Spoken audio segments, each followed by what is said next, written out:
Sa isang panayam sa Good Morning America, nagbukas si Stephen Curry tungkol sa iba't ibang paksa mula sa kultura ng panalo ng Golden State Warriors sa magandang panahon sa California hanggang sa bagong hilig ni LeBron James sa golf. Alam mo, ang Bay Area marunong kaming manalo. Maganda ang panahon dito, magaganda rin ang mga golf course. Alam kong nahilig siya roon. Pero gaya ng sinabi mo, dahil sa karanasan namin sa Team USA at sa lahat ng naging laban namin sa isa't isa sa paglipas ng mga taon, alam namin kung paano laruin ang basketball. At sa tingin ko, magugustuhan niya ang ideya ng pagtatapos ng kanyang karera sa tamang paraan. Alam niya kung ano ang gusto niya. Sa huli, siya ang gagawa ng desisyon. Nasa kanya ang lahat. Pero masaya kaming pag-usapan ito dahil alam naming nasa kanya ang pagpili ng buong liga. Sa totoo lang, maaari siyang pumunta sa kahit anong koponan na gusto niya. Hindi ito ang unang pagkakataon na hayagang hinikayat ni Curry si LeBron na sumali sa Warriors.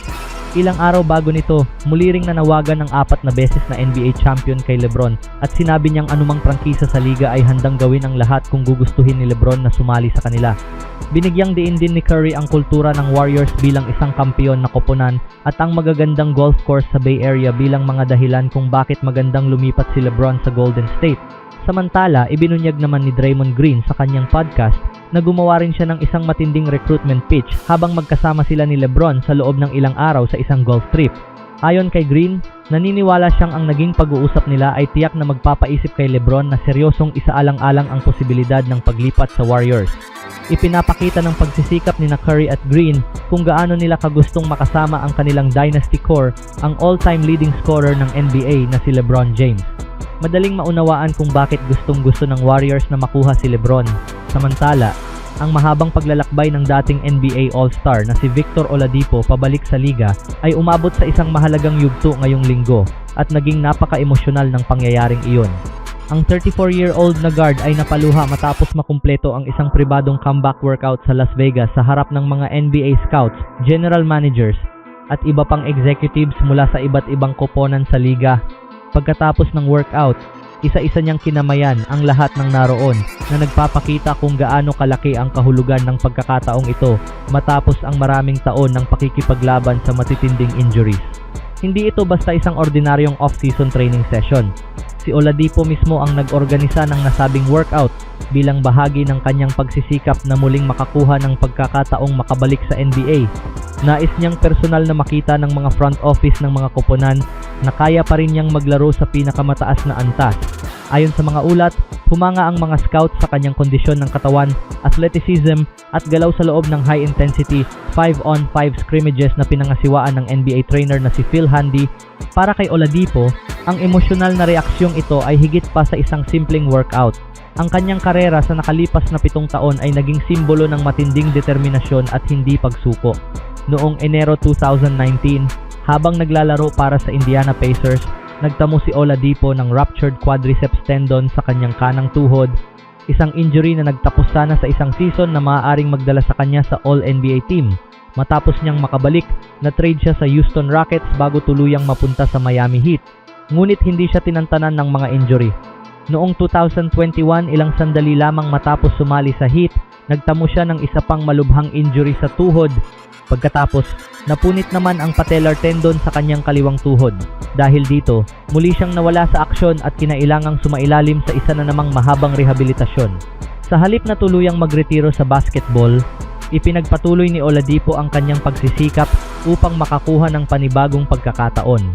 Naglaro pa siya para sa Wisconsin Herd, ang G-League affiliate ng Milwaukee Bucks.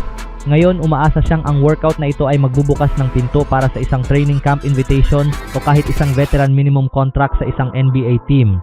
Pumasok si Oladipo sa NBA bilang ikalawang overall pick sa 2013 NBA draft matapos magkaroon ng matagumpay na karera sa Indiana University. Sa loob ng 11 NBA seasons, naglaro siya para sa Orlando Magic, Oklahoma City Thunder, Indiana Pacers, Houston Rockets at Miami Heat. Ang pinakamagandang season ng kanyang karera ay noong 2017-18 kasama ang Pacers. Nag-average siya ng 23.1 points, 5.2 rebounds, 4.3 assists, at 2.4 steals bawat laro habang tumitira ng 47.7% mula sa field. Dahil dito, napili siya sa kanyang unang NBA All-Star Game napabilang sa All-NBA Third Team, napasama sa All-Defensive First Team, at tinanghal bilang NBA Most Improved Player of the Year. Ang huli niyang season sa NBA ay kasama ang Heat noong 2022-23.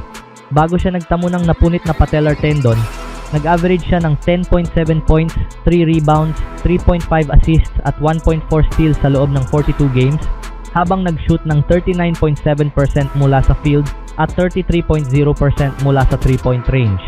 Ngayon, umaasa si Oladipo na mabibigyan pa siya ng isa pang huling pagkakataon sa NBA matapos ang kanyang kahangahangang workout.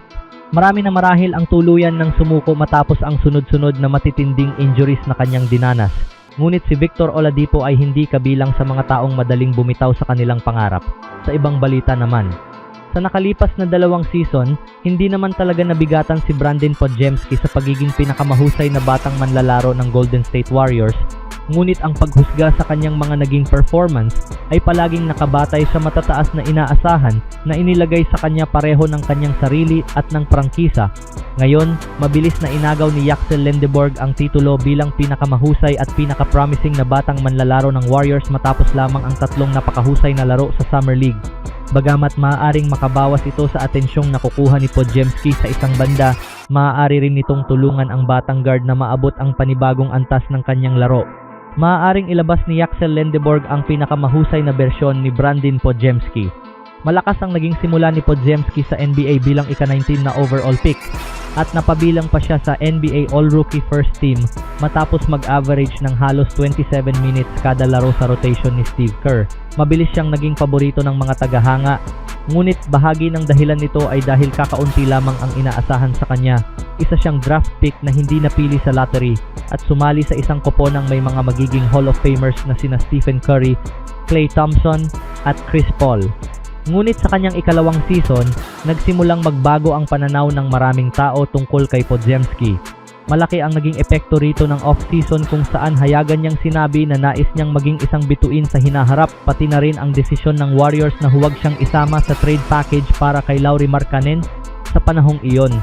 Dahil sa malaking tiwalang ipinakita sa kanya ni Steve Kerr, nakita si Podziemski bilang kinabukasan ng Warriors kahit hindi siya itinuturing na kasing taas ng potensyal ng dating ika-7 overall pick na si Jonathan Kuminga. Sa loob ng 2 taon mula noon, unti-unting tumaas ang kanyang average sa puntos habang nanatiling halos pareho ang iba pa niyang numero at efficiency. Hindi naman siya naging malaking kabiguan, ngunit naging madalas siyang puntiryahin ng kritisismo dahil hindi niya naabot ang napakataas na inaasahang nabuo matapos ang kanyang rookie season. Maaaring mabawasan ang pressure kay Brandon Podziemski sa susunod na season. Ang magandang balita para kay Podziemski ay habang patuloy na tumataas ang excitement kay Lendeborg lalo na matapos ang kanyang mga ipinakitang laro sa Summer League, maaaring agad na mabawasan ang pansin at pressure na matagal. Nang nakatuon sa 6'4" na guard, posibleng gumawa si Podziemski ng malaking pag-unlad bilang isang 23-year-old pa lamang na papasok sa kanyang ika-4 na season. Ngunit kahit hindi gaanong magbago ang kanyang laro sa loob ng court, maaaring magbago ang paraan ng pagtingin sa kanya ng mga Warriors fans. Hindi na niya kailangang ituring bilang pangunahing magiging mukha ng koponan sa panahon pagkatapos ni Stephen Curry, lalo na kung maipagpapatuloy ni Lendeborg ang kanyang kasalukuyang magandang laro kapag nagsimula na ang regular season sa huling bahagi ng Oktubre. Ang naging problema noon pa man ay ang paniniwala ng marami na si Podziemski ay higit pa sa isang mahusay na role player. Maaaring makatulong si Lendeborg upang mas maunawaan ng mga tagahanga at analyst kung ano talaga si Podziemski sa halip na ituon ang pansin sa kung ano ang hindi siya isang superstar. At habang mas maagang mangyari iyon, mas lalo siyang maa-appreciate ng mga tao. Sa tingin nyo mga kaibigan?